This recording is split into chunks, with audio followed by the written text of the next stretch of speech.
ವೈಶಾಖ ಮಾಸದಲ್ಲಿ ಬರುವಂತಹ ಶುಕ್ಲ ಪಕ್ಷದಲ್ಲಿ 3ನೇ ದಿನದಂದು ಈ ಒಂದು ಅಕ್ಷಯ ತೃತೀಯವನ್ನು ನಾವು ಆಚರಣೆ ಮಾಡಬೇಕಾಗತ್ತೆ. ಇನ್ನು ಮುಖ್ಯವಾದ ವಿಷಯ ಅಂತ ಹೇಳಿದ್ರೆ, ಅಕ್ಷಯ ತೃತೀಯ ಅಂತ ಹೇಳಿದ್ರೆ ಬಂಗಾರವನ್ನು ಖರೀದಿ ಮಾಡಬೇಕು ಅಂತ ಹೇಳ್ತಾರೆ. ಹಾಗೆ ಇನ್ನೂ ಕೆಲವು ಕಡೆ ಬಂಗಾರ ಖರೀದಿ ಮಾಡೋದೇನು ಬೇಡ, ಬೇರೆ ಕೆಲವು ವಸ್ತುಗಳನ್ನ ಖರೀದಿ ಮಾಡಿದ್ರೆ ತುಂಬ ಒಳ್ಳೆಯದು ಅಂತ ಹೇಳ್ತಾರೆ. ಎರಡೂ ಕೂಡ ಸರಿ.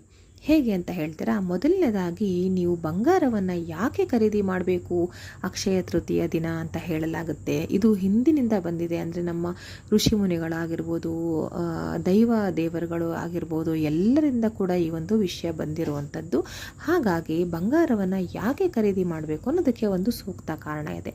ಆ ಕಾರಣ ಏನು ಅಂತ ನೋಡೋದಾದರೆ, ಹಣಕ್ಕೆ ನಮಗೆ ಮುಖ್ಯವಾದ ಮೂಲ ದೇವರು ಯಾರು ಅಂತ ನೋಡೋದಾದರೆ ಕುಬೇರ ಅಂತ ಎಲ್ರಿಗೂ ಗೊತ್ತು.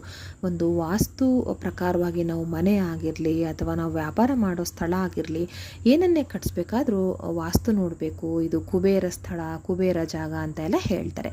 ಅಂದರೆ ನಿಮಗೆ ಮುಖ್ಯವಾಗಿ ಹಣಕಾಸು, ಆರೋಗ್ಯ ತುಂಬ ಮುಖ್ಯ. ಅದರಲ್ಲಿ ಹಣಕಾಸು ಅಂತೂ ತುಂಬಾ ಪಾತ್ರ ವಹಿಸುತ್ತೆ ನಮ್ಮ ದಿನನಿತ್ಯದ ಕೆಲಸ ಆಗಿರ್ಬೋದು, ಯಾವುದಕ್ಕಾದರೂ ಆಗಿರ್ಬೋದು. ಹಾಗಾಗಿ ಹಣದ ಮೂಲ ದೇವರು ಯಾವುದು ಅಂತ ನೋಡಿದ್ರೆ ಕುಬೇರ ದೇವರು ಅಂತ ಹೇಳಲಾಗತ್ತೆ. ಕುಬೇರ ದೇವರನ್ನು ಅಸಾಧಾರಣ ಶ್ರೀಮಂತ ಅಂತ ಕರೀತಾರೆ. ಸಾಧಾರಣವಾಗಿ ಶ್ರೀಮಂತಿಕೆ ಬೇರೆ, ಅಸಾಧಾರಣವಾಗಿ ಶ್ರೀಮಂತಿಕೆ ಬೇರೆ. ಅಂದರೆ ಹೆಚ್ಚು ಒಂದು ಸಂಪತ್ತನ್ನು ಹೊಂದಿರೋನು, ಸಮೃದ್ಧಿಯನ್ನು ಹೊಂದಿರೋನು ಈ ಒಂದು ಕುಬೇರ ದೇವರು. ಹಾಗಾಗಿ ಕುಬೇರನನ್ನು ಅಸಾಧಾರಣ ಶ್ರೀಮಂತ ಅಂತ ಹೇಳಲಾಗುತ್ತೆ. ಹಾಗಾಗಿ ಈ ಒಂದು ಕುಬೇರನು ಸಂಪತ್ತು ಹಾಗೆ ಸಂಪತ್ತಿನ ದೇವರ ಸ್ಥಾನಮಾನವನ್ನು ಪಡೆದುಕೊಂಡಿರ್ತಾನೆ. ಹಾಗೆ ಇದಕ್ಕೆಲ್ಲ ಮುಖ್ಯವಾಗಿ ಶಿವದೇವರು ಕೂಡ ಮೇಲ್ವಿಚಾರಕರಾಗಿ ಆ ರೀತಿಯಲ್ಲಿ ಇರ್ತಾರೆ. ಹಾಗೆ ಅಕ್ಷಯ ತೃತೀಯದ ದಿನ ಈ ಒಂದು ಶಿವದೇವರು ಕುಬೇರ ದೇವರನ್ನು ದೇವತೆಗಳ ಖಜಾಂಚಿಯಾಗಿ ನಿರ್ಮಾಣ ಮಾಡ್ತಾರೆ. ಈ ಒಂದು ಸಂಪತ್ತು ಹಾಗೆ ಸಂಪತ್ತಿನ ದೇವರ ಸ್ಥಾನಮಾನ ಹೊಂದಿದಂತಹ ಕುಬೇರ ದೇವರಿಗೆ ಅಂದಿನ ದಿನ ನೀವು ಏನನ್ನು ಪಡ್ಕೊಳ್ತೀರಾ, ಹಾಗೆ ಏನನ್ನು ನೀಡ್ತೀರಾ ಅದೆಲ್ಲವೂ ಕೂಡ ದುಪ್ಪಟ್ಟಾಗ್ತಾ ಹೋಗುತ್ತೆ. ಏನನ್ನು ತಗೊಳ್ತೀರಾ ಅದರಿಂದ ನಿಮಗೆ ಯಶಸ್ಸು ಸಿಗ್ತಾ ಹೋಗುತ್ತೆ, ಅಭಿವೃದ್ಧಿಯನ್ನು ಹೊಂದ್ತಾ ಬರ್ತೀರಾ, ಕುಟುಂಬದಲ್ಲಿ ಏಳಿಗೆಯನ್ನು ಕಾಣ್ತಾ ಹೋಗ್ತೀರಾ. ಹಾಗೆ ನೀವು ಕೆಲವು ವಸ್ತುಗಳನ್ನು ದಾನ ಮಾಡೋದ್ರಿಂದ ಅದು ಕೊಟ್ಟೋರ್ಗೂ ಇಬ್ಬರಿಗೂ ಕೂಡ ಯಶಸ್ಸನ್ನು ತಂದು ಕೊಡುತ್ತೆ ಅಂತ ಹೇಳಲಾಗುತ್ತೆ. ಹಾಗಾಗಿ ಈ ಒಂದು ಸಂಪತ್ತು ಹಾಗೆ ಸಂಪತ್ತಿನ ದೇವರಾದ ಕುಬೇರ ದೇವರ ಆರಾಧನೆಯ ದಿನ ಆಗಿರುತ್ತೆ ಇದು. ಹಾಗೆ ವಿಷ್ಣು ದೇವರ ಆರಾಧನೆ ಆಗಿರುತ್ತೆ. ಹಾಗಾಗಿ ನಾವು ಅಕ್ಷಯ ತೃತೀಯ ದಿನ ಬಂಗಾರವನ್ನು ಕೊಂಡರೆ ಬಹಳನೇ ಶ್ರೇಷ್ಠ ಅಂತ ಹೇಳಲಾಗುತ್ತೆ. ಶಿವದೇವರು ಅಂತ ಹೇಳಿದ್ರೆ ಬಹಳ ಶಕ್ತಿಯುತವಾದ ದೇವರು ಅಂತ ಎಲ್ರಿಗೂ ಕೂಡ ಗೊತ್ತಿರುತ್ತೆ. ಎಂಥ ಒಂದು ದುಸ್ವಪ್ನ ಬೀಳೋದು ಕೂಡ ಶಿವನನ್ನು ನೆನೆದೆ ಅಂತ ಹೇಳಿದ್ರೆ ಅದು ಓಡಿ ಹೋಗುತ್ತೆ.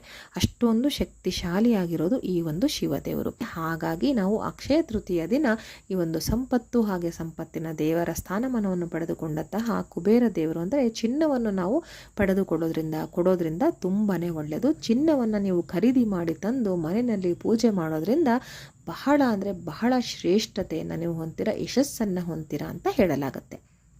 ಇನ್ನು ಅಕ್ಷಯ ತೃತೀಯದ ದಿನ ನೀವು ಚಿನ್ನಕ್ಕೆ ಸಮಾನವಾದಂತಹ ಒಂದು ವಸ್ತುವನ್ನು ಕೂಡ ಖರೀದಿ ಮಾಡಿ ತಂದರೆ ತುಂಬ ಒಳ್ಳೆಯದು. ಚಿನ್ನಕ್ಕೆ ಸಮಾನವಾದ ವಸ್ತು ಅಂತ ಹೇಳಲಾಗುತ್ತೆ. ಅದರಲ್ಲೂ ವಿಶೇಷವಾಗಿ ಅಕ್ಷಯ ತೃತೀಯದ ದಿನ ಅದು ಚಿನ್ನಕ್ಕೆ ಸಮಾನವಾಗಿರುತ್ತೆ ಅಂತ ಹೇಳಲಾಗುತ್ತೆ. ಅದು ಯಾವುದು ಅಂತ ಹೇಳಿದ್ರೆ ಅಕ್ಕಿ.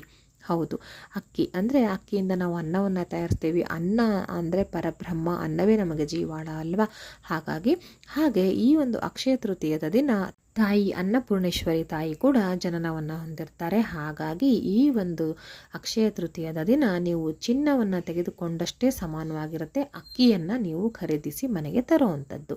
ಹಾಗೆ ಅಕ್ಕಿಯ ಜೊತೆಗೆ ಬೇಳೆಕಾಳುಗಳಾಗಿರ್ಬೋದು, ಉಪ್ಪು, ಬೆಲ್ಲ, ಸಕ್ಕರೆ, ಹುಣಸೆಹಣ್ಣು ಈ ರೀತಿ ಪದಾರ್ಥಗಳನ್ನು ನಿಮ್ಮ ಮನೆಗೆ ತರೋದ್ರಿಂದ ಬಹಳ ಶುಭ ಲಾಭವನ್ನು ನೀಡುತ್ತೆ ಈ ಒಂದು ಅಕ್ಷಯ ತೃತೀಯ ಅಂತ ಹೇಳಲಾಗುತ್ತೆ. ಎಲ್ಲವೂ ಕೂಡ ಹೆಚ್ಚಾಗ್ತಾ ಹೋಗುತ್ತೆ, ಏಳಿಗೆ ಆಗ್ತಾ ಹೋಗುತ್ತೆ, ಸಮೃದ್ಧಿಯನ್ನು ಹೊಂದ್ತಾ ಹೋಗುತ್ತೆ. ಹಾಗೆ ಇನ್ನೂ ಒಂದು ಕೆಲವು ಕೆಲಸಗಳನ್ನು ನೀವೊಂದು ಅಕ್ಷಯ ತೃತೀಯ ದಿನ ಮಾಡೋದ್ರಿಂದ ಎಲ್ಲದರಲ್ಲೂ ಉದ್ಧಾರ ಅಂತೂ ಆಗೋದು ಖಂಡಿತ.